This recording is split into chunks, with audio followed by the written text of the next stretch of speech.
Nosso cérebro não foi feito para ter acesso a tudo, em todo lugar, o tempo todo. Desde que surgiu a rolagem infinita, as pessoas ficaram mais entediadas. Se você der, tipo, 20 vídeos para alguém ir passando, essa pessoa vai ficar mais entediada do que se você pegar um desses 20, entregar para ela e fizer com que foque. Quando existem opções demais, você tende a escolher algo que já viu antes ou que seja fácil e conveniente. Só quando isso é bloqueado é que a criatividade começa a aparecer. Ele é jornalista investigativo, escritor de ciência e autor do best-seller Range, um livro que mudou profundamente a forma como atletas de elite e empreendedores pensam sobre sucesso. David Epstein. Satisficing é um termo criado pelo Herbert Simon. Significa que, em vez de tentar avaliar todas as opções e escolher a melhor, você define critérios claros do que já é bom o suficiente. Quando esses critérios são atendidos, você escolhe e para por ali. Só a ideia de que pode existir algo melhor já estraga a experiência do momento. Isso se chama maximização, e quase sempre faz mal ser esse tipo de pessoa. Ficam menos felizes com a própria vida, menos satisfeitas com as decisões que tomam, esse tipo de coisa. Então, como saber, quando a gente tem 5 ou 10 ótimas opções para agir em alguma coisa, qual é a escolha certa? Definindo de antemão, David, bem-vindo ao programa. Obrigado pelo convite, é ótimo estar de volta. Fico muito feliz que você esteja aqui, cara, porque quando o Range foi lançado, eu pensei, caramba, ele está falando comigo. Na minha infância, eu pratiquei todo tipo de esporte e sinto que isso me ajudou a ter sucesso mais tarde, nos esportes em que segui, justamente porque eu tinha um conjunto bem amplo de habilidades. Mas o seu livro novo quase fala do oposto. Ele fala, de certa forma, sobre ter limites na vida. E uma das perguntas mais comuns que eu recebo dos empreendedores que oriento é: Lewis, eu tenho tantas paixões que não sei em qual investir. E por isso, acabam não fazendo nada na vida, porque pensam, eu tenho essas 10 ideias ótimas. O que eu faço? E elas travam antes mesmo de começar. Então, quando a gente tem ideias boas demais, ou talento demais em áreas diferentes, isso pode acabar atrapalhando o nosso sucesso? Pode sim, porque o desafio, quando você tem muitas opções, o desafio de fazer uma coisa, e não tudo ao mesmo tempo, fica muito mais intenso. E eu preciso dizer que isso fica ainda mais difícil na era da IA, em que existe essa possibilidade quase infinita de começar coisas que você não vai terminar. O primeiro capítulo deste livro novo fala de uma empresa que tinha todo o talento do mundo, todos os recursos. No começo dos anos 90, eles fizeram o que foi considerado o primeiro IPO de conceito, quando a Goldman Sachs levou a empresa à bolsa sem que ela tivesse um produto, só com base na ideia, porque havia talento demais e recursos de sobra. Muito talento. E o que aconteceu? Eles estavam basicamente criando um iPhone uma geração antes de ele existir, antes até da internet existir. Eles podiam fazer qualquer coisa, então fizeram qualquer coisa mesmo. Toda ideia legal que surgia de algum engenheiro entrava no projeto, e aquilo foi crescendo, crescendo, crescendo, até virar uma bagunça sem direção. E eles estouraram os prazos, o produto acabou confundindo os usuários e tudo mais. Foi um desastre, porque simplesmente não conseguiam estabelecer limites. A mentalidade deles era, nosso único limite é a imaginação, então nunca colocaram uma moldura no trabalho. Ao mesmo tempo, eles tinham um engenheiro júnior lá dentro que criou um site chamado Auction Web e disse algo como, olha, isso aqui está facilitando transações. Vocês querem isso? Não, é pequeno demais. Ele levou isso para fora e chamou de eBay. Nossa! O Pierre Omidyar era um engenheiro de suporte de nível baixo nessa empresa chamada General Magic. E eles tinham outro cara desenvolvendo um aplicativo para o sistema deles. De novo, pequeno demais. Ele levou isso para fora e virou o Palm Pilot, um sucesso. Eles simplesmente não conseguiam se concentrar. E eu acho que esse desafio de se limitar fica ainda mais forte quando você é capaz de fazer muita coisa. Tem uma ideia que muita gente já ouviu, a das 10 mil horas. Sim. A noção é que, se você praticar alguma coisa de forma deliberada por 10 mil horas, vai ficar excelente nisso. Isso é verdade ou é mentira? Isso só é verdade em áreas muito específicas, e na maioria das vezes nem são as áreas em que vale tanto a pena estar hoje. Funciona em ambientes que os psicólogos chamam de ambientes de aprendizagem gentis, em que os próximos passos e os padrões são claros, as regras se repetem, não existe tanta interferência do comportamento humano, o trabalho do ano que vem vai se parecer com o do ano passado, e o feedback é rápido e preciso. O exemplo mais clássico é o xadrez. Mas é justamente por isso que o xadrez é tão fácil de automatizar. Então, se você atua numa área assim, talvez não queira continuar nela por muito tempo.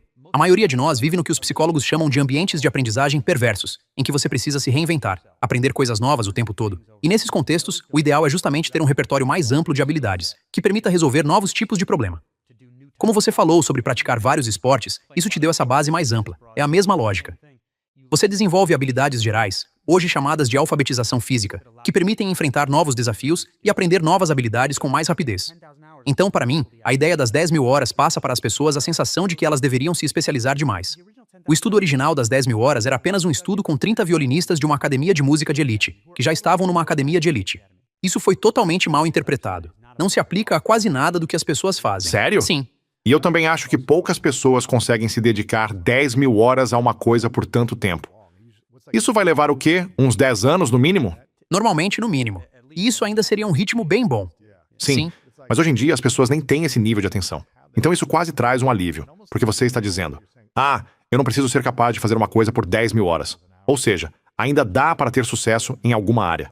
Você não precisa dedicar tudo isso a uma única coisa Sim. para ser excelente. Embora eu ache que, se a conclusão que as pessoas tirarem disso for que não precisam ser intencionais e focadas, aí não. Se eu simplesmente sair pulando de uma coisa para outra achando que tudo vai dar certo, não acho que esse seja o caminho. O que eu defendo é uma ampliação deliberada, explorar os seus interesses e coisas assim. Mas, de novo, uma das coisas sobre as quais escrevo neste livro novo é que, em algum momento, você precisa canalizar isso para alguma coisa concreta. Existe uma tensão entre construir uma caixa de ferramentas ampla e depois direcioná-la para gerar resultado. Então, nós dois somos pais. Os seus filhos são um pouco mais velhos que os meus, mas como a gente deve pensar nisso, tanto para nós quanto para os nossos filhos, num momento em que existe tanta distração e tantas oportunidades diferentes, mas ao mesmo tempo também precisamos concentrar uma atenção mais intencional em menos coisas e criar limites, como você está dizendo. Afinal, o que deveríamos fazer? Explorar bastante ou nos limitar? Sim. Bom, deixa eu dizer uma coisa. Como os seus filhos ainda não chegaram nessa fase, isso vai ser útil para você. No livro, eu falo sobre o Estudo de Desenvolvimento Adulto de Harvard. É o estudo mais longo já feito acompanhando pessoas, por 86 anos. Ele acompanhou várias gerações desde a infância até o fim da vida. E uma das descobertas mais importantes sobre crianças pequenas foi dar tarefas para elas. Então você deve dar tarefas até para crianças da pré-escola, porque isso dá a elas senso de responsabilidade e a percepção de que a participação delas na família, no grupo, importa. O ideal é criar esse tipo de rede mais densa de obrigações recíprocas, certo? O oposto disso é crescer online, ou o que o psicólogo Jonathan Haidt chama de grande reconfiguração da infância, em que, em vez de ter obrigações com pessoas reais, você fica mergulhado no ambiente online, numa sequência infinita de microdramas com um elenco rotativo de pessoas que talvez nem sejam pessoas, talvez sejam bots. Isso não é bom. Então, a primeira coisa para as crianças é criar raízes em responsabilidades reais, no mundo real. E depois eu acho importante limitar um pouco as coisas. Eu vejo isso com o meu próprio filho. Se ele recebe coisas demais de uma vez, é como se ficasse pulando de um objeto para o outro, só conferindo tudo o que ganhou. Já se a gente está lá fora e eu dou um graveto e uma pedra para ele, e invento uma brincadeira, de repente você vê a criatividade aparecer. Ele inventa um jogo. Isso acontece. E você vai ver isso quando os seus filhos crescerem um pouco mais. É exatamente o que a pesquisa em psicologia mostra. Quando você cria o que chamam de restrição por exclusão, você bloqueia o chamado caminho de menor resistência. Como diz o cientista cognitivo Daniel Willingham, você pode achar que o seu cérebro foi feito para pensar, mas na verdade ele foi feito para evitar que você precise pensar sempre que possível.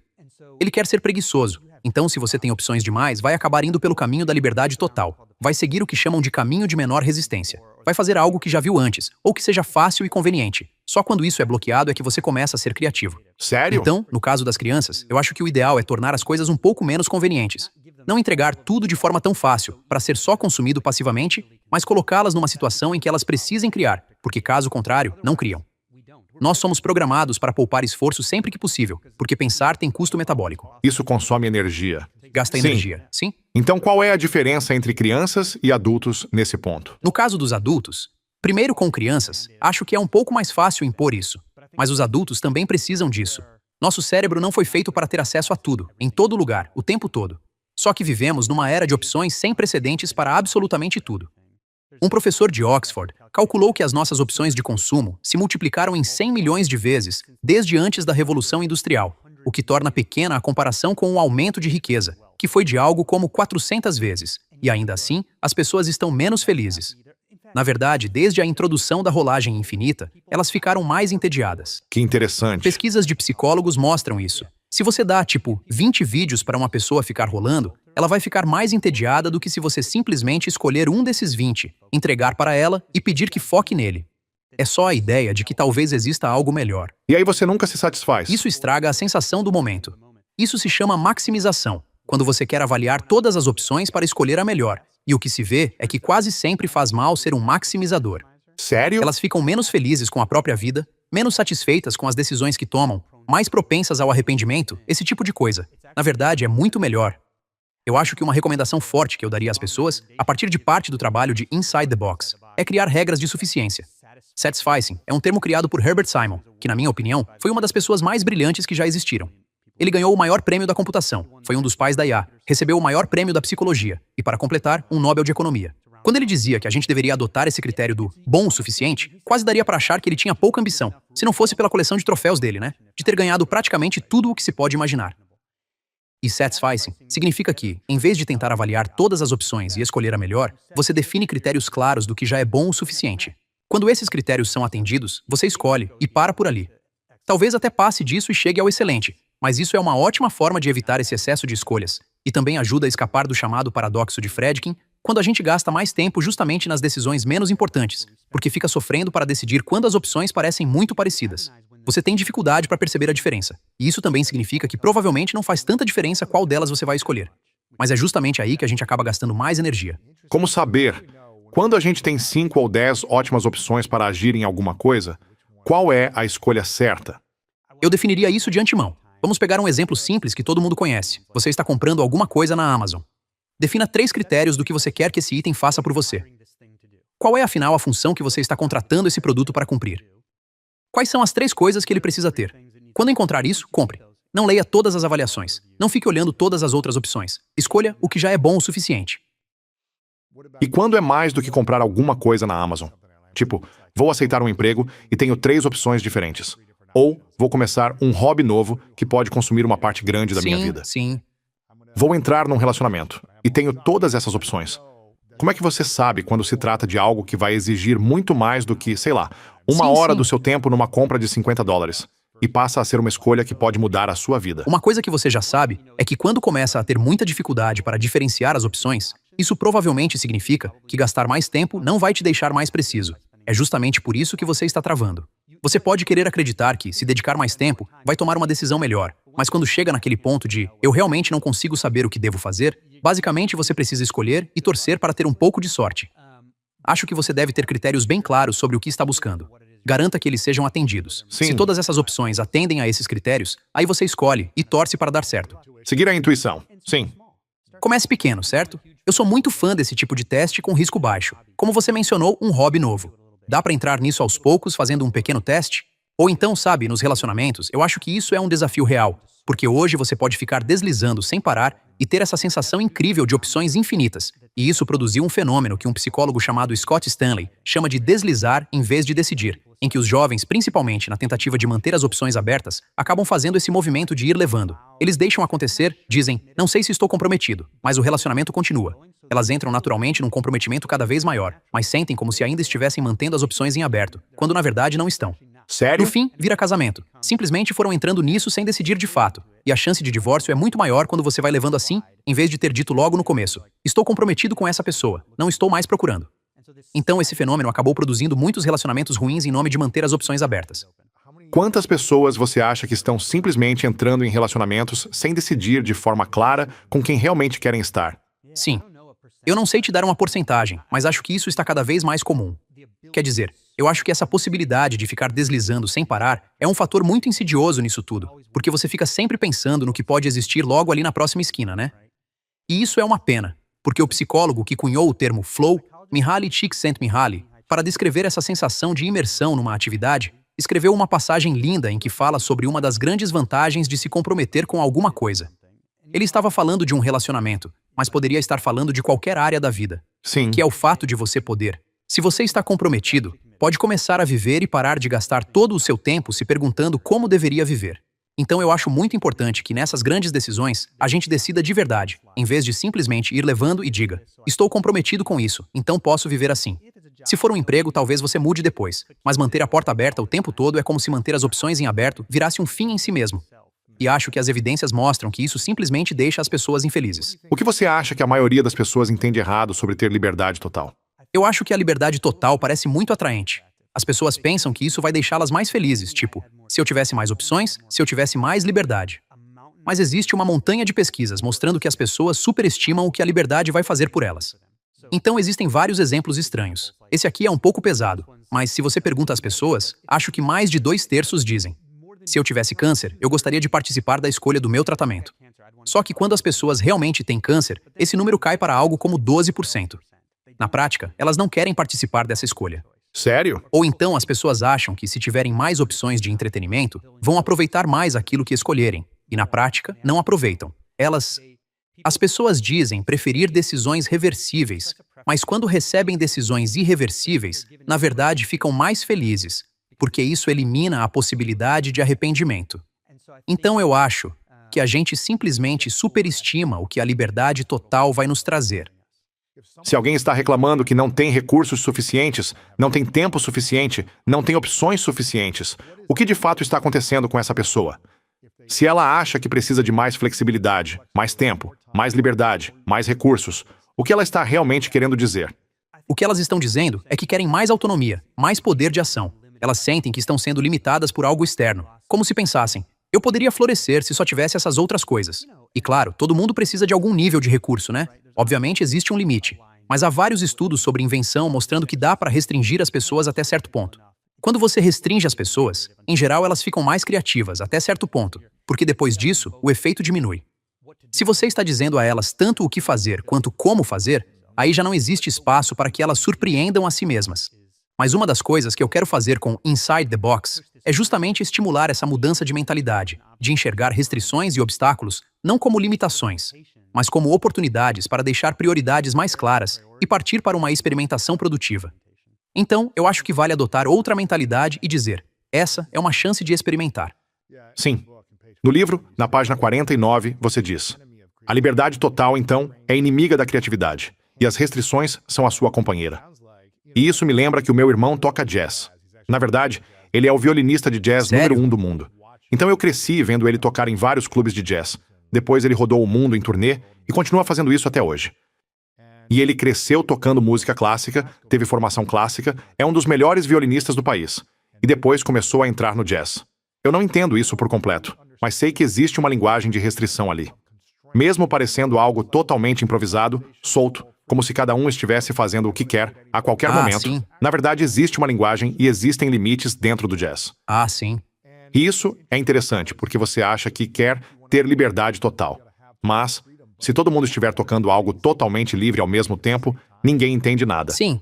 Só que pode existir liberdade em certos momentos, dentro de limites.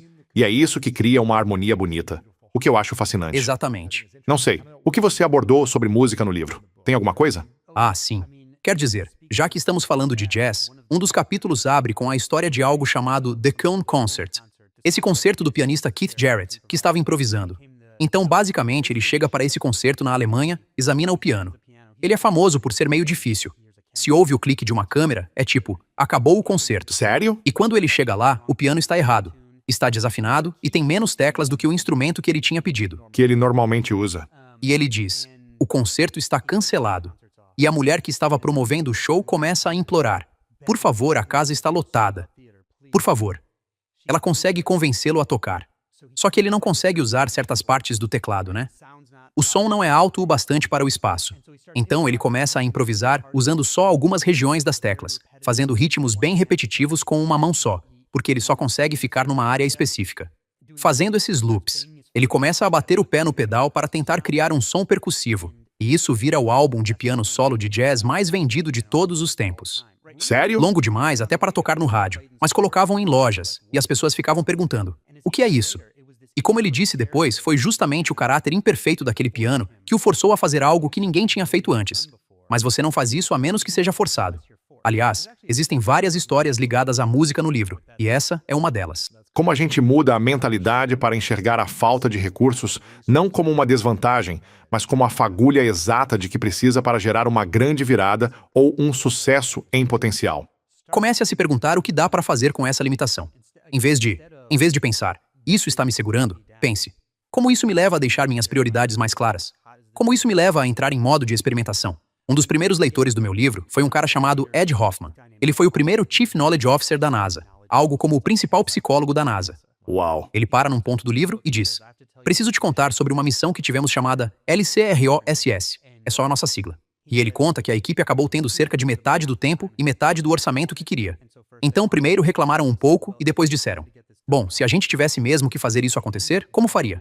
No fim, eles pegaram emprestados equipamentos de imagem de tanques do exército, porque não podiam criar tudo do zero. Tiveram que adaptar. Pegaram sensores de temperatura de motor da NASCAR, colocaram numa sonda e descobriram água na Lua.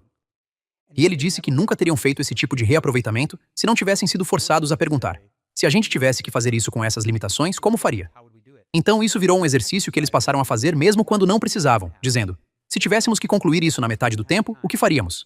E várias ideias surgem mesmo quando você não é obrigado a pensar assim. E essas ideias podem ser úteis. Essa talvez seja a maior pergunta que todo empreendedor pode se fazer, se quiser ter sucesso. Como eu faço isso em metade do tempo e sem dinheiro nenhum? Ou então, sabe, eu também acho que ter recursos demais pode ser um grande problema para empreendedores. Quanto mais investimento entra, mais você gasta. Você simplesmente torra um monte de coisa. E deixa de pensar com criatividade para perguntar: como a gente melhora isso sem esse dinheiro? A gente é incapaz de fazer isso, a menos que seja forçado. E exatamente sobre isso que você está dizendo, eu cito no livro o Bill Gurley, um investidor de risco muito famoso, ligado a Uber, Zillow e várias outras empresas. Quando eu estava falando com ele sobre restrições, ele disse: sim, no Venture Capital, a gente tem um ditado: morrem mais startups de indigestão do que de fome, ou seja, por excesso, não por falta. Outro investidor importante com quem eu conversei disse que a estratégia dele inteira é apostar em empresas que estejam com um pouco de dívida. Não a ponto de morrer, claro, mas o suficiente para ficarem bem enxutas e aprendendo a se virar. Então sim, o primeiro capítulo do livro fala de uma startup que tinha coisa demais de tudo. E, embora eles tivessem talvez a maior reunião de talentos já montada na área de tecnologia, foram um desastre. É quando você é pequeno que aprende, Sim. né? É quando você é pequeno que aprende. E os seus custos e os seus riscos não explodem até que você... Quer dizer, é por isso que eu falo no livro sobre a Pixar, que permite que diretores fiquem anos desenvolvendo uma história com uma equipe pequena, refinando e simplificando o núcleo da história, porque os custos só explodem quando você entra em produção. É aí que aprender fica difícil. E a história é a parte mais Então, importante. nessa fase pequena, eles conseguem continuar pequenos e aprender, porque quando cresce, fica difícil aprender e mudar de rumo. Muito mais difícil. Sim, interessante. Qual foi a maior lição que você aprendeu pesquisando e escrevendo este livro e que te tornou uma pessoa melhor? Tenho um acrônimo bem ruim que criei para mim mesmo, mas ele reúne algumas lições. Posso compartilhar isso com você, mesmo sendo uma mania meio boba? Eu penso nisso como BCS Press Release, certo? Você pode imaginar algo como um comunicado da Bowl Championship Series. Certo. O B é de bet, agrupar o seu trabalho. A nossa atenção, a gente precisa organizar a própria atenção, ou ela será organizada por outra coisa. Em média, a psicóloga Gloria Mark descobriu que as pessoas, num escritório, checam o e-mail 77 vezes por dia. E se você precisa lidar com todos os seus e-mails, tudo bem, mas faça isso em blocos. Você pode fazer várias tarefas ao longo do dia, mas precisa organizá-las em blocos, para não ficar alternando o tempo todo, porque sua produtividade cai, e hoje a gente já sabe que isso faz o estresse disparar. Agrupe o seu trabalho para estar fazendo uma coisa de cada vez. Monotarefa, mas podem ser várias monotarefas ao longo do dia. O C é de compromissos. Assuma compromissos e torne todos visíveis. Coloque em post-its na parede tudo com que você está comprometido agora, para enxergar isso de forma concreta. É provável que perceba que está comprometido demais. E então se pergunte, se eu tivesse que cortar alguma coisa nos próximos 90 dias, o que seria? É jogar o jogo da subtração. A gente é programado para ignorar a subtração como forma de melhorar. Quantos compromissos uma pessoa deveria ter ao mesmo tempo para conseguir ter sucesso em todos? Eu não tenho um número exato. Acho que depende. Mas em todos os casos em que eu vi isso, eu tenho visto isso principalmente com equipes, mas quando elas tornam tudo visível, na mesma hora as pessoas dizem: tem muito mais coisa em andamento do que a gente jamais vai conseguir terminar. Sim. Então eu acho importante fazer, basicamente, auditorias regulares de subtração. O termo psicológico para isso é viés de negligência da subtração, que quer dizer que a gente é programado para sempre adicionar coisas ao tentar resolver problemas. Então reduzir precisa ser algo intencional. Na minha lista diária de tarefas, eu tenho várias coisas, mas coloco uma no topo, e se ela for feita, já considero que foi um bom dia. Uma coisa só. Meu amigo Rory diz que você precisa procrastinar de propósito. Tipo, se você tem todas essas ideias ótimas, talvez seja mesmo uma ótima ideia. Mas, se ela não é um dos focos principais agora, então coloca de lado. E você sempre pode voltar daqui a 2 anos e dizer: deixa eu trazer isso de volta. E colocar Mova na frente. esses post-its Sim, para outra parte. Então, Sim, ele chama isso pare de começar, de comece POC. a terminar. Você precisa parar de iniciar coisas novas e começar a concluir. Torne os compromissos Sim. visíveis para ganhar mais clareza sobre aquilo em que realmente quer E focar. tire alguns da lista. A gente já falou disso. Definir critérios do que já é bom o bastante para você. E o press release eu peguei com Tony Fadell, conhecido como o pai do iPod, porque ele foi o principal designer do, quer dizer, liderou a equipe que criou o iPod. Depois, ele cofundou a Nest. E o principal conselho que ele dá para empreendedores é escrever o press release antes de fazer qualquer outra coisa, dizendo: imagine que isso já está pronto. Em uma página, escreva o comunicado como se já tivesse sido lançado. E ele ainda diz: faça até a FAQ. porque isso te dá uma moldura clara do que você considera importante o bastante para entrar nesse comunicado quando tudo estiver concluído. Na Nest, ele fez a equipe prototipar a caixa, trabalhar dentro de uma caixa literal antes mesmo de o produto existir, porque dizia: é isso que a gente vai comunicar ao cliente no final. Se não couber nesta caixa, já decidimos que não é prioridade. E é assim que você, sabe?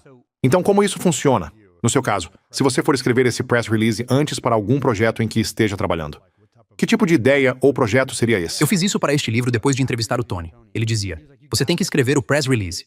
Ele fez isso para o próprio livro também. Você tem que escrever o press release. E isso era algo muito estranho para mim, porque normalmente eu meio que tropeço até chegar a um livro e vou me virando pelo Você caminho. não é muito de se promover. Não, quer dizer, não necessariamente isso.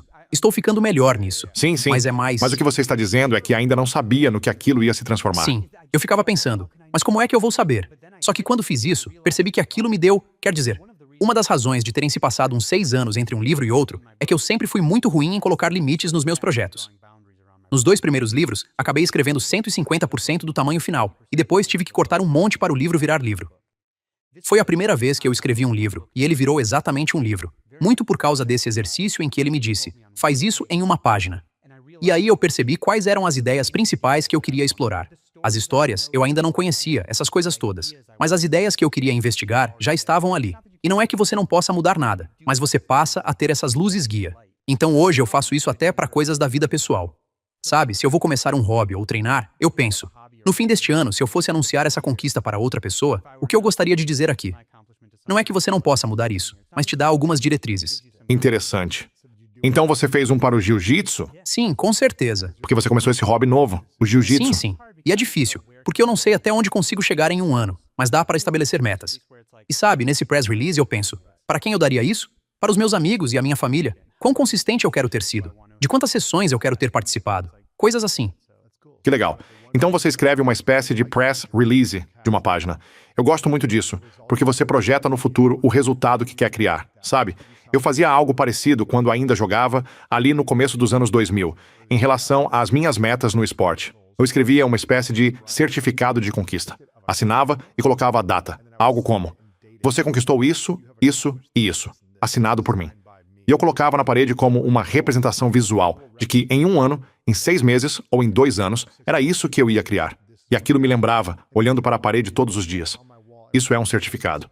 O seu eu do futuro já criou isso. Agora você precisa ir lá e tomar as ações necessárias para fazer acontecer. Isso torna a coisa um pouco mais real, né? É como se você tivesse assumido um compromisso que faz aquilo parecer real e um pouco mais alcançável. Eu sinto que quando vejo isso numa página ou num certificado, tudo fica um pouco mais condensado. Não parece tão esmagador. Isso fica claro, né? O objetivo fica claro. Sim, gostei disso. Gostei bastante. Certo, então tem o press release e o que mais? BCS Press Release. Agrupar tarefas, compromissos visíveis, regras do bom o suficiente. São coisas que eu venho aplicando bastante em mim mesmo. Se você quer ser criativo, eu diria que, quando a pessoa está travada com criatividade, a melhor coisa que pode fazer é bloquear a solução com a qual já está acostumada. Na próxima reunião com o cliente, se a gente não pudesse propor o que sempre propõe, o que proporia no lugar? De novo, isso não quer dizer que você precise fazer isso, mas é essa mentalidade. Essa não fui eu que criei. Um executivo me contou isso quando eu estava falando com ele sobre restrições, e ele usou o que chamou de restrição do legado. Ele disse à empresa: vamos supor que a gente fosse fechar em 2 anos e ninguém soubesse disso além de nós. Como a gente faria as coisas de outro jeito? E na mesma hora, as pessoas começaram a dizer: bom, eu deixaria de focar nisso e passaria a focar naquilo. E ele respondeu: então faz isso. Por que a gente não faz isso agora? Exato. Eu acho que a gente não esclarece as próprias prioridades tanto quanto deveria, né? A gente estava falando um pouco antes sobre Ryan Holiday e o trabalho dele com o estoicismo, e um dos lembretes estoicos mais famosos é o Memento Mori, algo como lembrar da própria mortalidade, em que você deveria acordar todos os dias e lembrar que sua vida tem tempo limitado, e que isso deixa mais claras as suas prioridades sobre o que fazer. Steve Jobs falava disso. Sim. Acho que foi no discurso de formatura em Stanford. É como se a melhor coisa que você tivesse fosse saber que vai morrer, porque é assim que você esclarece suas prioridades. E isso aparece em várias religiões e filosofias. Sim. O budismo tem algo parecido, e pode soar um pouco mórbido, mas realmente ajuda a clarear as coisas. Acho isso importante porque, sabe, no meu caso, praticamente todo dia eu penso na minha morte. Não de um jeito mórbido, mas acho que a estatística é que 150 mil pessoas morrem todos os dias no mundo. E hoje, nós não fomos uma delas. Sabe, isso deveria ser motivo de gratidão. Hoje tivemos mais uma oportunidade de nos conectar com as pessoas que amamos, de criar um trabalho com significado, de fazer coisas pelas quais somos apaixonados, de explorar o mundo. Mas isso também não quer dizer que o amanhã esteja garantido. Sabe, 150 mil pessoas morrem todos os dias. A gente deveria ser grato. E espero que isso também nos dê algum senso de limite, no sentido de dizer, hoje eu tive um dia horrível. E talvez você tenha passado por algo terrível na sua vida hoje, mas você ainda está aqui. E acho que isso já é algo que dá para reconhecer, agradecer e que talvez traga um pouco de alívio para o estresse que você esteja enfrentando na sua vida. E eu fiquei curioso, na verdade, sobre o tema do perdão e o que isso tem a ver com limites dentro dessa nova forma de pensar. Sim. A gente deveria sentir culpa ou vergonha em relação a certas coisas ou deveria ter esse senso de perdão diante das limitações? Sim, eu acho importante, quer dizer. O perdão aparece bem no fim do livro. E não parece um tema tão óbvio assim, né? Tanto que você é literalmente a primeira pessoa a me perguntar sobre isso. E a forma como eu tratei isso no livro foi dentro dessa discussão sobre o que se chama valores narrativos. O último capítulo ele fica meio pessoal e filosófico, e para alguns filósofos, valores narrativos são basicamente os temas da história da sua vida, e todo mundo consegue pensar nos seus. Tipo, no meu caso, curiosidade seria uma delas, sem dúvida, abertura mental. Mas você também quer alguns valores que tenham valor objetivo, que apareçam nas grandes histórias de várias culturas. Lealdade, heroísmo, esse tipo de coisa. Tenho certeza de que, no seu caso, entrariam coisas como autodesenvolvimento, atletismo, esse tipo de coisa. Assumir riscos. E aí eu comecei. Eu acho que, neste mundo em que somos bombardeados por notícias e por tudo mais, você precisa concentrar melhor aquilo com que se importa. Existe coisa demais com a qual você poderia se importar, mas isso é tão avassalador que você precisa escolher algumas que você já tem, para conseguir contar a si mesmo uma história coerente. A gente sabe que é muito importante para o bem-estar das pessoas ter uma narrativa pessoal coerente. Eu tinha a minha, mas o perdão era algo que eu não tinha. E eu criei uma relação com um homem sobre quem escrevo no livro, que era o único olímpico vivo a ter sobrevivido a um campo de concentração, e que se tornou Nossa! 2 vezes olímpico britânico no levantamento de peso. E ele era muito generoso no perdão. Ele levava outros sobreviventes com ele e dizia: a gente precisa voltar para a Polônia e Alemanha e construir pontes. Não foi culpa deles o que aconteceu com a gente. A gente precisa construir essas pontes. E eu não era uma pessoa naturalmente muito inclinada ao perdão. Então decidi que queria acrescentar isso à minha história, que isso seria uma daquelas coisas que eu tentaria incluir nos meus valores narrativos, para me dar uma espécie de luz-guia na passagem de quem eu sou para quem eu quero me tornar. Por que você não era uma pessoa que perdoava? Eu sempre fui assim, naturalmente de guardar ressentimento, sabe? Tipo, muitas vezes me sentindo ofendido com mais facilidade do que deveria. E isso é como se você estivesse se envenenando, sabe? Então, tomando ele como referência, eu pensei, poxa, se ele consegue perdoar coisas assim, sendo que ele, sabe, a família inteira dele foi destruída. E as coisas às quais eu me agarrava pareciam tão mesquinhas em comparação. Então eu escolhi isso. Em vez de ficar sobrecarregado com cada notícia e com tudo o que eu poderia fazer, escolhi um valor que eu queria que se tornasse uma nova luz-guia para mim. Por que acha que guardou tantos ressentimentos? Queria saber responder isso. Eu não sei. Até onde eu saiba, é simplesmente o jeito como sempre fui. É uma coisa minha. Eu não sei por quê. E sabe, às vezes eu tratava isso como combustível, né? Tipo, quando eu corria na faculdade. Eu corria os 800 metros, e se alguém te derrubasse numa prova ou algo assim, eu ficava com muita raiva. Sim. Eu chegava a ficar com vontade de vomitar da próxima vez que visse o cara descendo do ônibus, sabe? Então, talvez, de certo modo, eu visse isso como combustível. Mas eu acho que dá pra ter esse mesmo nível de determinação sem um combustível que também te envenena no resto do tempo. É interessante porque muitos atletas falam sobre essa narrativa do azarão, do peso nas costas, de ter sido desprezado, de ter sido escolhido por último, e isso acabou empurrando essas pessoas para o sucesso, porque não foram escolhidas para o time, porque viraram alvo de piada. Eu também fui escolhido por último num time quando estava no ensino fundamental, e isso me impulsionou. Eu disse, nunca mais vou ser o último a ser escolhido. E isso funcionou até eu perceber. Isso não faz bem. Depois que conquistei todas essas coisas, talvez tenha sido bom por um momento sentir que provei que todo mundo estava errado. Essas pessoas imaginárias do ensino fundamental, que provavelmente, a esta altura, estão pouco se importando comigo. Mas isso está me tornando um ser humano mais feliz? Eu me sinto mais em paz, mais em harmonia por dentro. Eu sinto que existe dentro de mim um ambiente espiritual mais rico. Ou será que esse combustível negativo, me levou a conquistar coisas? E depois? E aí? Sim. Você já pesquisou e estudou as diferenças entre atletas, empreendedores e pessoas que alcançaram sucesso na vida movidas por ódio, raiva e ressentimento? em comparação com aquelas movidas por amor, paixão e propósito? Sim. Quer dizer, acho que um grande exemplo é o discurso do Michael Jordan no Hall da Fama, quando ele revive todas aquelas mágoas, algumas que eu até acho que ele inventou. Então, claramente, ele tinha essa capacidade de criar em si a sensação de ser azarão, mesmo sem ser de fato, e acho que isso pode ajudar. Eu sempre me senti meio azarão. Provavelmente porque sou baixo, né? Joguei futebol americano, basquete e beisebol no ensino médio antes de começar a correr. Mas ele também tinha muito amor pelo que fazia. Quer dizer, ele tinha até aquela cláusula no contrato. Acho que se chamava algo como cláusula pelo amor ao jogo, em que ele podia jogar na off-season, quando normalmente não queriam deixar, para evitar que ele se machucasse. Então eu acho que ali também existia muito amor.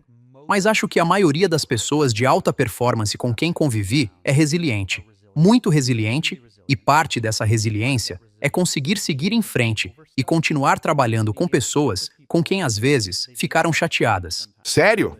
Então eu acho que dá para existir uma raiva estratégica, mas se você não consegue superar as coisas, inclusive os erros do seu companheiro de equipe, não acho que isso se sustente no longo prazo. Você não precisa dizer o nome da pessoa, mas existe alguém de quem você ainda guarda mágoa e não conseguiu perdoar? Tem uma situação que eu ainda estou elaborando. Sim, porque eu acho que sentimentos de traição podem ser muito difíceis de perdoar. Sim, claro. E você também precisa criar limites. Criar limites. Precisa estabelecer limites. Sim, com Nos relacionamentos. Se esses limites vivem sendo ultrapassados, mesmo depois de você comunicar Sim. isso, e continuam sendo desrespeitados. E eu acho que você precisa deixar isso explícito, Sim. porque senão Sim. vai ficar mudando a régua. Eu sou a favor de testar trabalhos novos, mas acho que você deveria ter critérios de saída escritos antes de começar. Tipo, se isso acontecer, é sinal de que Sim. eu não posso mais ficar aqui. Porque se não fizer isso, vai ficar mudando a régua. E acho que às vezes isso também vale para relacionamentos. Essas podem ser situações realmente ruins. Sim. Mas você precisa ter esses critérios. Então, como é que você encontra paz para perdoar alguém? Ou simplesmente ter paz no coração? Mesmo sem querer voltar a trabalhar com essa pessoa ou vê-la de novo. Você aprendeu isso? Como alguém faria isso? Acho que hoje sou bem melhor nisso. E acho que parte disso vem, antes de tudo, da aceitação de que vão acontecer coisas na vida de que você não vai gostar. E você simplesmente precisa seguir em frente. É custo afundado, né? É como quando você já gastou dinheiro. Às vezes, quando a gente gasta dinheiro em algo que não dá certo, acaba gastando ainda mais só porque já gastou um pouco, mesmo quando está claro que é uma má ideia. E acho que a mesma lógica vale para outros aspectos da nossa psicologia, quando fica difícil seguir em frente depois de investir tempo e energia. Mas vão acontecer coisas ruins de que você não gosta. E todos nós já estivemos no nosso pior momento em algum ponto. Então, eu gosto de tentar pensar: que visão de mundo essa pessoa deve ter para ter feito o que fez? E muitas vezes isso leva ao fato de que elas não estavam tentando me atingir tanto quanto parecia, né? Existe uma coisa na psicologia chamada efeito holofote, em que você acha que tem um holofote em cima de você. Você pensa que todo mundo está olhando para você e pensando em você, mas na verdade cada um está ocupado olhando para si mesmo e pensando em si. Sim. Então existe esse reconhecimento de que quando alguém fez algo que te machucou de verdade, essa pessoa provavelmente nem estava pensando em você. Talvez soe ruim, mas eu acho que é bom porque significa que a pessoa foi mais descuidada do que realmente maldosa, Sim, né? sim. E acho que essa é uma percepção importante da vida adulta. Mas existem pessoas maldosas de propósito, né? Acontece. Que realmente fazem mal aos outros e... E aí eu acho que você Já passei por precisa... isso. Não é agradável. Acho que precisa tentar não Exatamente. trabalhar com esse tipo de pessoa se você puder. E você conseguiu perdoar essas pessoas Sim. com o tempo? Tem muita gente com quem eu consegui fazer as pazes, no sentido de criar limites, e acho que isso me ajudou. Sabe, é frustrante. Sim. Mas com praticamente todo mundo do meu passado, sinto que consegui criar limites. Isso não significa que eu goste dessas pessoas, ou que eu pense nelas de forma positiva. Sim. Mas eu penso, tá, é esse o lugar que essas pessoas ocupam no meu mundo. E tudo bem, eu não preciso mais focar nelas. E, sim, daqui pra frente, é como se você você precisa comunicar limites claros. E foi isso que eu aprendi. Em vez de deixar as coisas passarem, Sim. irem escorregando, ou continuarem, é como enfrentar um valentão. Você tem que encarar e comunicar. Isso não funciona para mim. Isso não quer dizer que a pessoa vá parar. Então a questão é aprender o que fazer quando você cria um limite, uma restrição. E mesmo assim, a pessoa continua agindo de forma negativa. É isso que eu ainda preciso descobrir no próximo passo, porque não sei direito como lidar com isso. Eu acho isso muito lúcido. E eu acho que a gente precisa fazer essas coisas de forma explícita. À medida que fui envelhecendo, fiquei bem mais claro em relação a isso. Pode até soar bobo, mas escrever quais são os valores que são importantes para mim. De novo, esses valores narrativos. Quais são as linhas que, se forem cruzadas, significam que essa não é uma pessoa com quem eu vou trabalhar, ou com quem eu vou conseguir manter uma amizade duradoura? Isso não quer dizer que ela seja ruim, Sim. mas tem a ver com me entender melhor e entender quais são as coisas que, se eu não deixar explícitas, se eu não tiver esses limites bem definidos, eu vou acabar mudando a régua, né? Então é sobre ser mais explícito quanto a isso. Sim. E aí você acaba permitindo o comportamento ruim, deixa passar, releva. E você pensa que talvez não aconteça de novo, mas eu acho que ter essas linhas é válido. Isso não precisa significar que a pessoa seja ruim, mas acho importante você ter isso claro na sua própria Com certeza. cabeça. Se alguém que está assistindo ou ouvindo se sente atrasado aos 30 ou 40 anos e ainda não se especializou em uma coisa só, o que a ciência realmente diz sobre o potencial dessa pessoa no futuro? Sim, bom, deixa eu te fazer chutar aqui. Na sua opinião, qual é a idade média de um fundador? Com base numa pesquisa do MIT, da Northwestern e do Census Bureau, publicada há alguns anos atrás, qual é a idade média do fundador de uma startup de crescimento acelerado? De uma startup de crescimento acelerado? Sim, acho que crescimento acelerado era algo como estar entre uma em cada 10 mil. Top 1 de 10 mil. Tipo top 1%, talvez? Não, era bem mais do que 1%. Sério? Sim, uma em 10 mil. Qual é o dado mesmo? Qual é a pergunta? Qual é a idade média de um fundador de uma dessas startups no dia da criação, segundo o MIT, o Census Bureau e a Northwestern? Deve ser lá pelos 40 e tantos, talvez no fim dos 40. Mandou bem, 45. Sério? Sim. Sim. Quer dizer, eu imagino que a maioria das pessoas 21 chutaria algo por na aí. faixa dos 20, ali pelos 25. Sim. E existem exemplos muito famosos disso, né? E esse modelo de promover fundadores jovens, obviamente, teve alguns sucessos espetaculares. Eu fui direto na cabeça para as pessoas que já estavam na casa dos 50 quando lançaram alguma coisa lá atrás.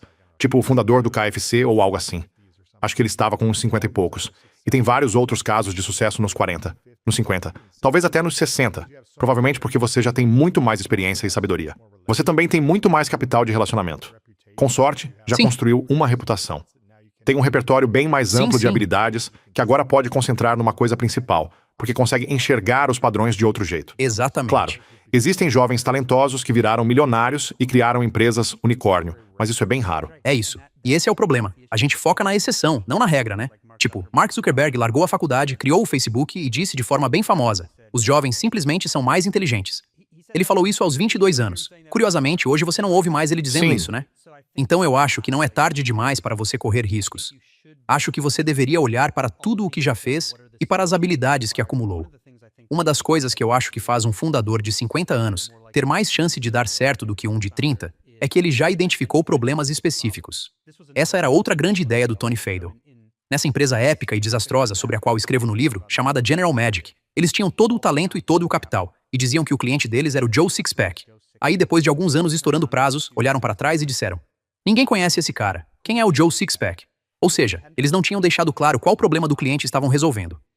Acho que, às vezes, esses empreendedores mais velhos já fizeram muita coisa e esbarram em certos problemas. Tipo, olha, aqui tem uma coisa realmente irritante, sabe? Vamos resolver esse problema. Sim, porque a maioria dessas startups de crescimento acelerado, em geral, são curativos, não vitaminas. Não é uma coisa que seria apenas legal ter. É algo que alivia uma dor real na vida ou no trabalho de alguém, então eles identificam e definem melhor esses problemas, justamente porque já tiveram experiência. Sim, e eu acho que o grande trunfo dos jovens empreendedores bem-sucedidos, em muitos casos, pode até ter sido talento e inteligência, mas grande parte disso é a capacidade de correr grandes riscos porque eles não têm nada a perder. Porque são jovens, ainda não têm família, ainda não têm esse nível de responsabilidade, ou seja lá o que for. Tipo, quando eu estava no começo dos 20, eu pensava: eu já estou quebrado mesmo, então vou com Na tudo. minha vida também. E eu ficava tipo: não tenho nada a Não tem perder, já prestação estou dormindo no nenhuma, sofá nada da minha disso. irmã. Sim. Então, tá, vamos nessa, sabe? E se eu fracassar, Sim, quem sim. liga? Eu não tinha nada. E acho que às vezes, quando as pessoas ficam mais velhas, elas sentem: eu não posso correr esse risco, sabe? Tem outras pessoas que ainda mantêm esse instinto de risco e pensam: agora é a hora de eu fazer alguma coisa, porque tenho toda essa experiência e existe uma dor, um problema aqui. Deixa eu agir em cima disso. Mas eu sinto que as pessoas acabam se limitando quando não estão dispostas a correr certos riscos mais tarde na vida. E a gente se acostuma com certas coisas, né? Porque, de certo modo, eu concordo com tudo o que você disse. Mas, por outro lado, quando você fica mais velho, às vezes até está melhor preparado para correr Sim, é riscos. verdade. Tipo, se você ou eu corrêssemos certos riscos hoje, poderíamos perder algum Sim. dinheiro, mas não ficaríamos sem comer, Certo? entende? Sim. Então, na verdade, desde que a gente não fique instantaneamente acostumado demais ao saldo da conta, ou a tudo isso. Quer dizer, e também tem capital profissional, né? Então, em certo sentido, daria para pensar que estamos bem equipados para correr riscos. Mas, psicologicamente, ninguém gosta muito da ideia de andar para trás quando já conquistou alguma coisa. Sim, tem o fracasso emocional de alguma coisa. Você nunca sabe. Então, David, se você, Sim, hipoteticamente, perdesse todo o seu dinheiro amanhã e, em 6 meses, tivesse que fazer $1 milhão sem ter nada agora, como faria isso? eu teria que fazer isso de forma ética ou não? De forma ética. Ah, Sim, tá. sim. Dentro dos seus valores centrais. Porque eu já ia dizer que, quando eu trabalhava na Sports Illustrated, eu investigava alguns setores da indústria de suplementos alimentares e percebi que dava para ganhar muito dinheiro ali. Ah, sim. Mas fazendo coisas que... Desde que fosse ético, claro. Sim. Mas, se te dessem a restrição de fazer $1 milhão em um ano, digamos, sem ter dinheiro nenhum, o que você acha que faria? Para onde sua cabeça começaria a ir com essa restrição? A resposta real é que eu simplesmente assinaria outro contrato de livro. Sério? Tá aí. Sim, quer dizer, isso... Mas e se tivesse que terminar em um ano? Sendo que normalmente você leva de 4 a 5 anos para concluir um livro? Sim. Ah, não vai mais me levar de 4 a 5 anos, por causa do meu novo processo para este livro. Sério? Sim. Agora eu consigo escrever mais livros. Se isso vai ser uma boa ideia por causa da IA e de tudo isso, já é outra conversa. Mas desta vez, eu fiz um esboço de uma página só e escrevi o mínimo possível. Eu estava tentando driblar meu próprio sistema, mas, se não estivesse naquela página, não entrava no livro. Então, desta vez, eu não escrevi além do necessário. Terminei muito menos esgotado.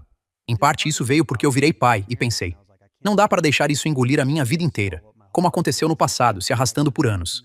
Eu até entreguei antes do prazo. Alguém entrega livro antes do prazo? Você faz tudo na última hora ou pede, me dá mais uma semana ou 2? Sim, isso volta àquela pergunta de antes. Se você me dissesse, David, você tem que... Eu acho que hoje, meu processo cairia para 2 anos. E se você dissesse, David, se tivesse que terminar um livro em 1 ano, o que faria? Na hora, minha cabeça já pensaria, dá para fazer. Seria difícil, mas dá. Se tivesse que fazer em 3 meses, o que você faria? Se eu tivesse que fazer em 3 meses... E teria que ser um baita livro. Não pode ser qualquer coisa mal feita. E eu não teria dinheiro, então não poderia contratar assistentes nem nada. O que você faria? Se eu tivesse que fazer isso em 3 meses, eu focaria em temas sobre os quais já tenho uma base forte de pesquisa e começaria por aí, porque eu tenho um longo histórico de investigação, né?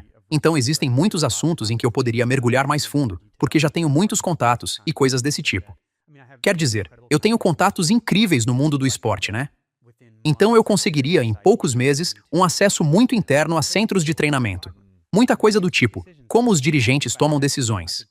Acho que, se fosse preciso, eu conseguiria entregar em 3 meses um livro sobre a psicologia da escolha de atletas e profissionais nos esportes de elite. Agora vem uma ainda mais pesada. Se você tivesse que escrever um livro em 3 meses, lançar em 3 meses e ainda virar best-seller do New York Times, como faria isso? Nossa, acho que eu... Cara, você está mesmo me dando do meu próprio remédio É isso aqui. que eu estou dizendo. Se realmente tivesse que fazer. Acho que eu começaria a fazer, como não haveria tempo para escrever e depois lançar, eu teria que transformar a própria apuração do livro no lançamento. Eu teria que levar as pessoas junto comigo para esses lugares. Sim. Em vez de ficar só com caderno e gravação para meu próprio uso, eu provavelmente filmaria. Talvez até levasse uma equipe para as pessoas acompanharem o processo do livro. E no fim seria tipo, vocês viram tudo isso acontecendo e agora o livro está aqui. Acho que eu teria que fazer E as isso. pessoas já vão fazendo a pré-venda. Eu gosto dessa ideia. E o que você poderia fazer é dizer, vou lançar Sim. isso em 6 meses. Ou algo assim. E já falar, olha, faz a Sim. pré-compra do livro. Aqui está o link. Eu vou levar vocês junto nessa jornada. Ele Sim. sai nesta data. E eu mesmo vou criar minhas restrições. Sim. Eu ainda nem terminei e você está acompanhando tudo. Isso poderia ser bem interessante. Na verdade, isso não é uma má ideia. Eu acho isso ótimo. Acho que esse deveria ser o seu próximo livro. Você deveria criar as suas próprias restrições. Pode ser em 3 meses, pode ser em 6, mas eu acho que precisa ser extremamente desconfortável para você. Eu adoraria ver você nessa situação de, meu Deus, o que eu faço? Ver você sem tudo perfeitamente controlado e sem todo o tempo do mundo a seu favor. E sendo obrigado a dizer, eu preciso vender 100 mil cópias, preciso entrar na lista do New York Times, preciso chegar lá. E o que você teria que fazer para isso acontecer? É interessante porque eu acho que no passado, ter tempo demais não me fez bem. Acho que isso... Eu acho que 3 meses não seria o meu prazo Sim. ideal. Mas talvez, sei lá. Mas considerando o quão lento o meu processo tem sido, se eu vou escrever mais livros, eu poderia e deveria lançar com mais frequência. Não tinha motivo para demorar tanto assim. E precisa de 300 páginas? Não teria... Este é 20% mais curto do que os Exatamente. outros dois. E eu não acho que tenha ficado pior por isso. É minha escrita mais enxuta. Aí está. Eu adoraria ver isso. E talvez... Isso é interessante, porque eu acabei de começar a fazer vídeos. Talvez eu... Isso Não é uma má ideia, quer dizer, Pessoalmente, te daria 6 meses, porque acho que isso já seria desconfortável pra você. seria Não pode ser, desconfortável. dá tempo. Consigo fazer nesse prazo. Tem que forçar a fazer coisas que você não faria E normalmente. como você usaria IA? Como acessaria recursos? Como construiria ou aproveitaria relacionamentos para sustentar isso? Acho que seria fascinante. Iria publicar por editora tradicional ou se autopublicar? E eu acho que uma coisa que também ajudaria é que, às vezes, quando entrevisto alguém muito no começo do processo, eu digo algo como, sim, talvez isso apareça. Porque faço um monte de entrevistas e muitas nem entram. Tipo, você pode ver essa citação daqui a 2 anos e meio. Neste caso, se eu dissesse, isso sai em alguns meses, acho que isso até ajudaria em certas entrevistas, porque as pessoas sentiriam mais urgência. Você talvez também fizesse menos entrevistas. Com certeza. Vou entrevistar só estas pessoas e 9 de cada 10 vão entrar. Talvez uma não entre por algum Sim. motivo. Mas a lógica seria, alguma coisa tem que sair dessas pessoas que eu escolhi. Em vez de pensar, vou entrevistar Sim. 10 dos maiores especialistas neste tema. Não, vou entrevistar 2. E as viagens teriam que ser muito bem Com pensadas. certeza. Tipo, no meu primeiro livro, The Sports Genie, eu fiz uma viagem para a Suécia Ártica que acabou ficando de fora do livro, né? E se eu tivesse pensado um pouco mais... Quer dizer, a viagem foi super interessante. Não é que eu me arrependa de ter ido. É uma coisa difícil de cortar. Então eu acho que se tivesse refletido um pouco mais, se eu tivesse entendido melhor o lançamento do livro, O press se eu release. tivesse feito Sim. o press release antes, teria percebido que isso não ia se encaixar. Interessante. Eu adoraria ver esse próximo livro seu, com limites claros e tudo documentado em público. Vou lançar um livro nessa data. Ainda nem comecei. Tenho 6 meses. E isso também seria muito diferente do que eu estou acostumado, então acho que seria interessante. Porque tem escritores que publicam livros com bastante frequência. Sim, eu não leva sou um deles. anos. Acho que seria fascinante, sabe? Enfim, vou te lançar esse desafio. Acho que seria muito legal. Você estudou muita gente que está entre as melhores do mundo no que faz. Qual é uma característica que todos os grandes nomes têm em comum? Toda grande pessoa quer dizer com certeza resiliência, né? Com certeza, resiliência. Não importa o quão bom você seja, todo mundo enfrenta algum revés que, em algum momento, pareceria devastador ou inimaginável, e precisa se reerguer. E eu acho que isso muitas vezes acontece porque existe algo no processo que a pessoa ama, e não só no resultado final. Então eu acho que isso vale para toda grande pessoa. Porque eu ia dizer curiosidade, e acho que isso tem a ver com curiosidade sobre si mesmo, sobre melhorar e sobre entender os outros. E acho que isso é muito comum. Mas eu não diria que isso vale para toda grande pessoa. Resiliência, então. Mas eu acho que a resiliência também vem de gostar de parte do processo. Existe alguma coisa naquilo que a pessoa faz de que ela realmente gosta, e isso a faz continuar, mesmo quando parece que o objetivo não vai acontecer. Qual foi a coisa mais devastadora que você teve de superar? Na minha própria vida, quer dizer, depende de quando você me pergunta. Mas logo no começo do livro, eu falo de algo que, na época, eu achei que tinha arruinado a minha vida, que foi uma lesão bizarra que sofri no 8º ano. Sério? O esporte era o centro da minha vida. Eu acordava para assistir ao Sport Center 2 vezes seguidas, né? O mesmo trecho 2 vezes. Certo. E eu arremessei a bola com toda a força que tinha, jogando futebol americano na aula de educação física. Na época, a saída de bola era no arremesso, em vez do chute. Sim. E no arremesso, meu braço quebrou em espiral, uma lesão incrivelmente rara. Eu só vi isso acontecer outra vez com um arremessador profissional, e ele precisou amputar o braço. O braço... Como assim ele quebrou?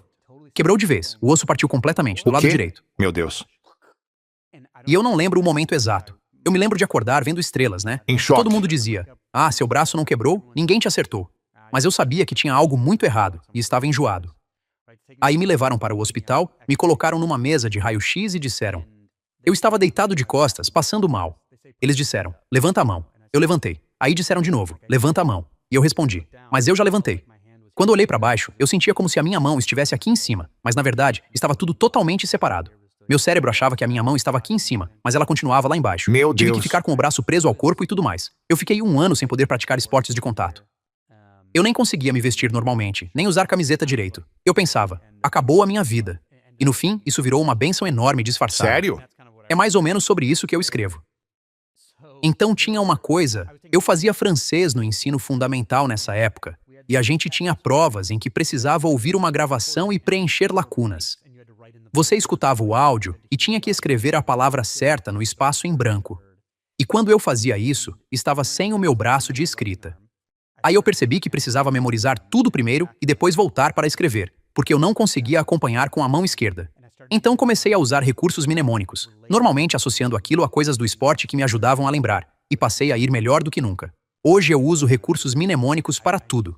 Já decorei uma palestra de 1 hora usando isso. E quando termino uma apresentação, as pessoas acham que eu tenho memória fotográfica. E eu penso, se eu largo a chave e dou uma volta em círculo, já perco onde ela está. Então não é memória fotográfica, é que eu uso esses recursos mnemônicos. Anos depois, eu descobri que provavelmente o estudo mais famoso já feito sobre melhora de memória pegou um aluno da Carnegie Mellon que só conseguia memorizar 7 dígitos e o levou até 80 usando recursos mnemônicos ligados ao esporte. Então foi essa limitação que me forçou e também me levou para a corrida, porque eu não podia mais praticar esportes de contato e acabei virando corredor da Divisão 1 com destaque na região leste. Então algo que eu achei devastador, e que de fato foi devastador naquela época, no longo prazo acabou trazendo retornos incríveis. Uau! E como isso... Eu tive outra mais recentemente. Ele sempre ficou assim, meio virado para dentro desse jeito. Então, naquela época, aquilo foi o fim do beisebol para mim. Era o esporte em que eu me saía melhor. Eu ainda joguei um pouco no ensino médio, mas nunca mais conseguia arremessar do mesmo jeito. Dureza, cara. Mas enfim. Mais recentemente, também tive outra coisa. Eu desenvolvi essas, que existem em parte da minha família, uma espécie de enxaqueca que às vezes afeta a minha visão. E o primeiro sinal que aparece é basicamente uma alteração na minha visão. E quando isso passa, vem uma dor de cabeça cegante. Eu só comecei a ter isso nos últimos anos, e para mim, parece muito ligado ao sono. Então eu fiquei super... E quando isso acontece, você simplesmente não consegue trabalhar. Você não enxerga direito, sabe? É tipo uma dor de cabeça ou uma enxaqueca? Primeiro vem essa alteração visual, e depois ela vai se expandindo pelo meu campo de visão. Quando desaparece, vem a dor de cabeça terrível. E é muito ruim. E mesmo antes da dor de cabeça chegar, já não dá para trabalhar porque você não enxerga direito. Então isso me forçou. E como outras pessoas da minha família já tinham tido isso, acabou me obrigando a ficar quase fanático com o meu ritmo circadiano, né? Aí eu pensei, eu preciso me mexer, acordar e ajustar meu relógio biológico para dormir e acordar praticamente no mesmo horário todos os dias. Eu comecei a... Isso vai soar meio ridículo. Eu comecei a dormir com roupa de treino, porque queria já estar pronto para me mexer logo cedo. E isso parece bobo, mas se eu acordo com roupa de treino, pelo menos para mim, meu cérebro pensa, eu vou mesmo tirar isso daqui? Pra colocar pijama ou levantar? Ou eu vou treinar? Interessante. E agora eu estou sempre treinando. Eu era mais noturno. Hoje faz 1 ano que não uso despertador. Então, roupa de treino, acordar logo cedo. Então, como eu estou no horário da Costa Leste, hoje eu estava lá fora correndo às 2h30 da manhã. Meu Mas Deus. para o meu corpo, Claro. eram 5 horas e 30 minutos. E sabe, no inverno, eu uso uma lâmpada de luz solar de manhã, se ainda não estiver claro o bastante. E eu tenho uma automação no celular que deixa a tela totalmente vermelha às 20 horas. Então eu levei meu ritmo circadiano muito a sério, e o meu nível de energia geral nunca esteve melhor. Eu comecei isso para tentar me livrar dessas enxaquecas, mas nunca me senti tão cheio de energia. Eu achava que cochilar em muitos dias era algo normal. Não cochilo, não uso despertador, mais energia, humor melhor, mais paciência. Então isso me forçou. Foi muito difícil. De verdade, isso prejudicou meu trabalho por um tempo. Prejudicou tudo. Seus relacionamentos, tudo. Tudo. Mas isso me obrigou mesmo a ficar fanático com o meu ritmo circadiano. E hoje eu fico pensando que devia ter feito isso anos atrás, independentemente de tudo isso. Uau. Que interessante. Quer dizer, o que são esses O que é isso? Recursos mnemônicos são tipo técnicas de memória em que você relaciona uma coisa a outra para ajudar a lembrar. Os exemplos mais simples seriam coisas como uma sigla, né? Sim. Mas no caso dos números, esse cara do estudo era corredor. Então ele pensava, isso aqui parece um tempo rápido na milha. E a ideia é justamente não tentar lembrar cada dígito isolado, e sim blocos de números. Agrupar os números em Sim. blocos. Alguns talvez conheçam a ideia do Palácio da Memória, que é essa técnica. É outro tipo de mnemônico em que Tipo você... um lugar na sua mente. Sim. Aí você cria um Sim. espaço visualizado e vai associando certas memórias a pontos desse Não espaço. funcionou tão bem pra mim. Talvez eu não tenha praticado o suficiente. Mas tentei uma vez e pensei, nossa, isso também é difícil. Tem que repetir Sim, algumas sim. vezes. Mas fiquei bom em criar esses mnemônicos. E aposto que você também seria muito bom com mnemônicos ligados ao Me esporte. dá um exemplo ligado ao esporte que você usaria para decorar uma palestra sua ou qualquer outra coisa que precisasse memorizar. Bom, quer dizer, aquela coisa que eu te falei antes, quando você pediu dicas. Eu disse BCS, Press Release, né? Eu penso nisso como Ball Championship Series, mais Press Release. Uma Mas, sigla. no fundo, são só letras que eu ligo a algo fácil de lembrar. Interessante. É mais uma sigla desse tipo. Mas, quando monto as minhas palestras, nem sempre uso mnemônicos ligados ao esporte. Muitas vezes, eu associo aquilo a outras sim, coisas. Interessante. Sim. Qualquer coisa que fique muito marcante na sua cabeça. Às vezes, as pessoas usam imagens bem estranhas, ou até bem pesadas, porque são mais fáceis Sim. de lembrar. Eu fiquei fascinado com o livro. Está muito legal, David. O livro se chama Inside the Box: How Constraints Make Us Better. Pessoal, garantam o seu exemplar. É um trabalho realmente inspirador. E tomara que o seu próximo livro você consiga fazer em 6 meses. Aí a gente pode ver essas restrições em tempo real. Mas garantam um exemplar de Inside the Box: How Constraints Make Us Better. E de novo, eu acho que muita gente quer ter mais opções, mais liberdade, mais flexibilidade. E eu acho que quando você cria essas restrições, na verdade ganha mais flexibilidade dentro delas. E isso te torna melhor. Com certeza. Quero que as pessoas te acompanhem em davidepstein.com e também nas redes sociais. Você está fazendo muito mais vídeo agora. Pessoal, deem uma olhada no conteúdo em vídeo dele. Eu também gosto muito da forma como você está editando isso. E você também tem uma newsletter no seu site, certo? Onde as pessoas podem receber informações mais atualizadas sobre esses temas. E eu também recomendo Range, o outro livro, que é muito inspirador, especialmente para pais e mães. Mas esta pergunta, eu não sei se já te fiz antes, então vou fazer de novo, só por garantia. Ela se chama As 3 Verdades. Então imagina, hipoteticamente, que você pode viver o tempo que quiser, mas aí chega o seu último dia na Terra, e você consegue realizar tudo o que quis criar, e tudo se concretiza. Mas nesse último dia, você precisa levar todo o seu trabalho com você. Todos os seus livros, todo o seu conteúdo, vídeos e mensagens que estiveram no mundo. A gente não teria mais acesso a nada disso. Mas, no último dia, você pode deixar 3 verdades, 3 lições para o mundo, com base em tudo o que aprendeu. Quais seriam essas 3 verdades para você? Especificamente do meu trabalho, Da sua vida, no geral. Pode ser qualquer coisa, do trabalho, de lições pessoais que você tenha.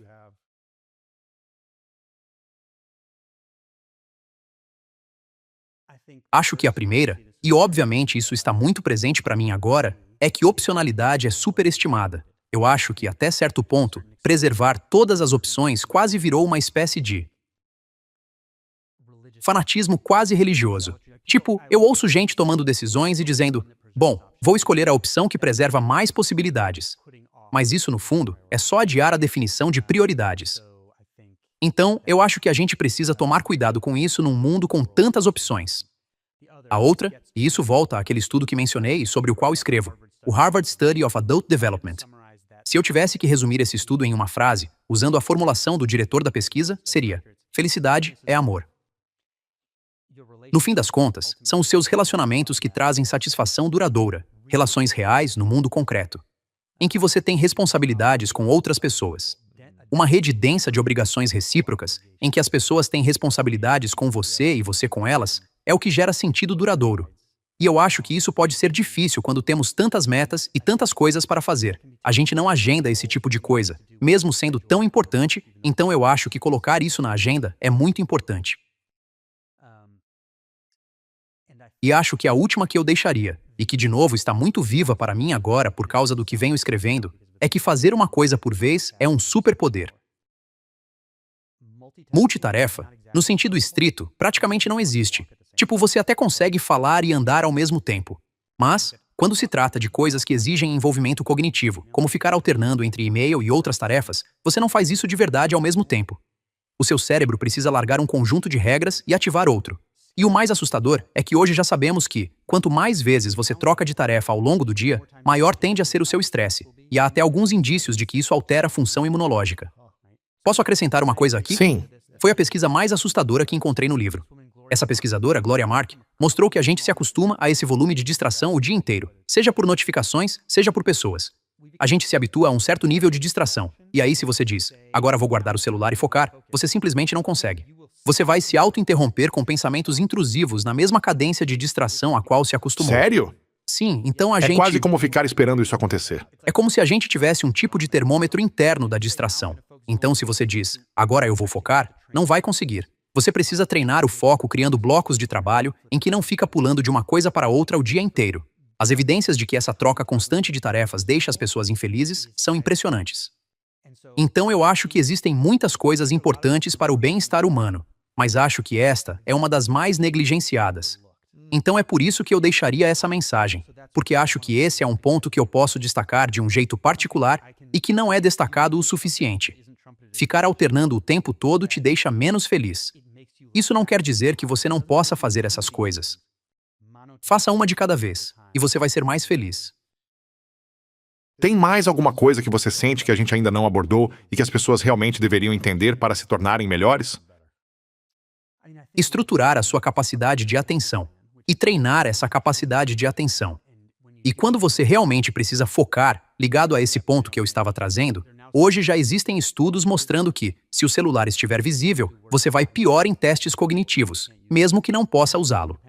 E quanto mais dependente do celular você é, maior esse prejuízo. Então, às vezes, quando você realmente precisa se concentrar, tira ele do cômodo. Sim. Eu acho que a gente deveria colocar certos tipos de restrição na vida. Se algo é importante para você no trabalho, você agenda. Mas se algo é importante na vida pessoal, fora férias, muitas vezes você não agenda. Então eu acho que a gente também deveria colocar esses prazos e essa organização para as coisas Com pessoais, certeza. como se elas fossem tão importantes quanto o trabalho, porque elas são. Mas a gente simplesmente Elas não são coloca mais prazo para importantes. elas, né? Nem uma frequência regular, nem hábitos, nem nada do tipo. Acho muito importante estruturar a vida pessoal do mesmo jeito que estruturamos outras coisas que queremos realizar. Talvez isso soe pesado, mas eu acho que não é. Tipo, quando você pega o hábito de pensar, preciso ligar para essa pessoa até tal dia. Preciso bloquear um tempo para estar com o meu filho sem nenhuma outra distração, porque isso não acontece sozinho, né? Sim. Se você não agenda, no meio de tudo o que todo mundo tem para fazer, simplesmente não acontece. Quero reconhecer, David, essa inovação constante que você traz e a pesquisa que faz para ajudar as pessoas a melhorarem. Porque eu acho que muita gente está lutando, está confusa, e os seus livros e o seu trabalho realmente trazem mais clareza. Então eu quero reconhecer esse trabalho constante que você vem fazendo e tomara, da próxima vez você consiga criar algumas restrições para si mesmo. Eu criei, só não no Sim, nível que você quer me sim. empurrar para o próximo nível. Nós Sim. dois trabalhamos tentando melhorar a nós mesmos e as outras pessoas. Exatamente, exatamente. Última pergunta. Qual é a sua definição de grandeza? A minha definição de grandeza é